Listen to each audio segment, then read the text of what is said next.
આજકાલ એક સવાલ વારંવાર પૂછાય છે કે લિવ ઇન રિલેશનશિપમાં જે બાળકનો જન્મ થાય એનું ભવિષ્ય શું?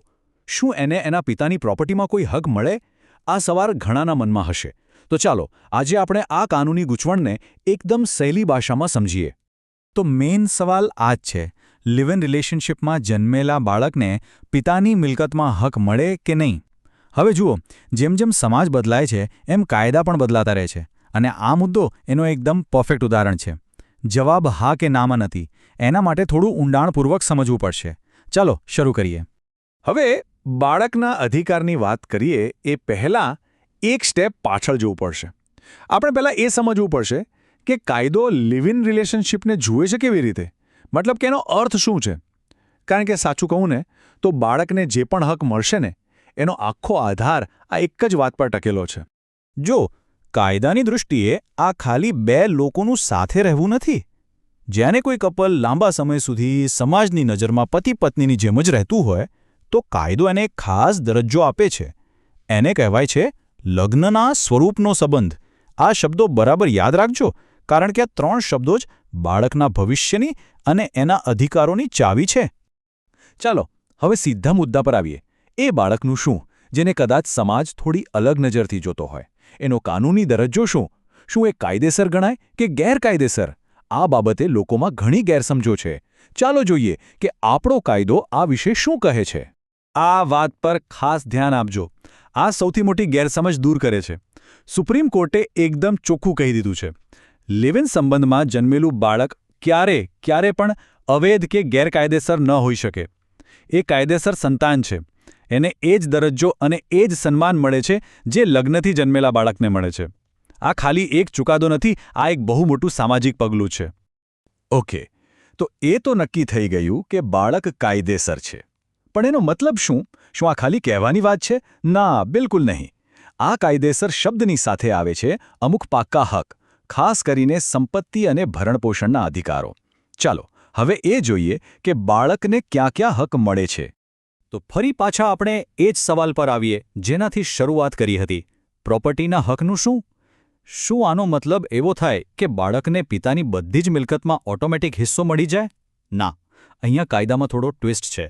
એને જરા બારીકાઈથી સમજવો પડશે. અહીંયા જુઓ, આખી વાત એકદમ સાફ થઈ જશે. કાયદો છે ને એ બે અલગ અલગ પ્રકારની પ્રોપર્ટી જુએ છે. પહેલી છે પિતાની સ્વ-અર્જિત સંપત્તિ, એટલે કે એમણે પોતાની મહેનતથી જે કમાઈને બનાવ્યું હોય એ. એમાં બાળકને હક મળી શકે છે. પણ બીજી છે પૈતૃક સંપત્તિ, એટલે કે જે વારસાગત છે, વડવાઓ તરફથી આવેલી છે. હવે એના પર બીજા ઘણા લોકોનો હક હોય છે, એટલે એમાં હકનો દાવો કરવો થોડો મુશ્કેલ બની શકે છે. આ નાનકડો પણ બહુ જ અગત્યનો તફાવત છે. સારું, મિલકત અને વારસો તો ભવિષ્યની વાત થઈ ગઈ. પણ બાળકની રોજિંદી જરૂરિયાતોનું શું? એના ખાવા પીવાનું, કપડાં, ભણતર, એ બધાનું શું? આ સવાલ પર કાયદો એકદમ સ્પષ્ટ છે. કોઈ જ કન્ફ્યુઝન નથી. અહીં કોઈ જો અને તોને સ્થાન જ નથી. આ મામલે કાયદો કોઈ બાંધછોડ કરવા તૈયાર નથી. બાળકના ભરણપોષણની, એના ઉછેરની પૂરેપૂરી જવાબદારી પિતાની બને છે. અને ભરણપોષણ એટલે ખાલી ખાવા પીવાનો ખર્ચ નહીં. એમાં સારો ઉછેર, સારું શિક્ષણ અને એક સુરક્ષિત ભવિષ્ય માટે જે કંઈ પણ જરૂરી છે એ બધી જ આર્થિક જવાબદારી આવી જાય છે.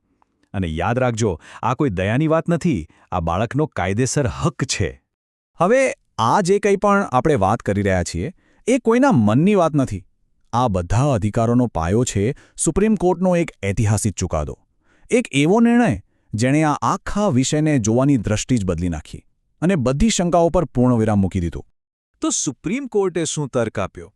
એમનો તર્ક બહુ જ સિમ્પલ અને માનવતાવાદી હતો.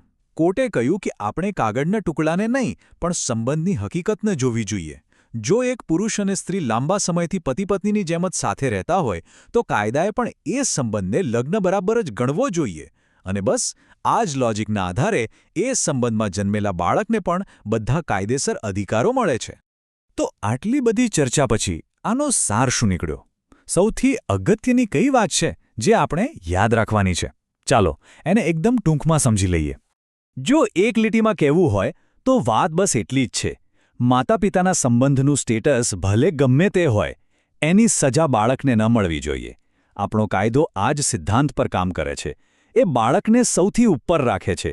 એને એક કાનૂની સુરક્ષા, એક ઢાલ પૂરી પાડે છે, જેથી એના જન્મના સંજોગો એના ભવિષ્ય આડે ન આવે.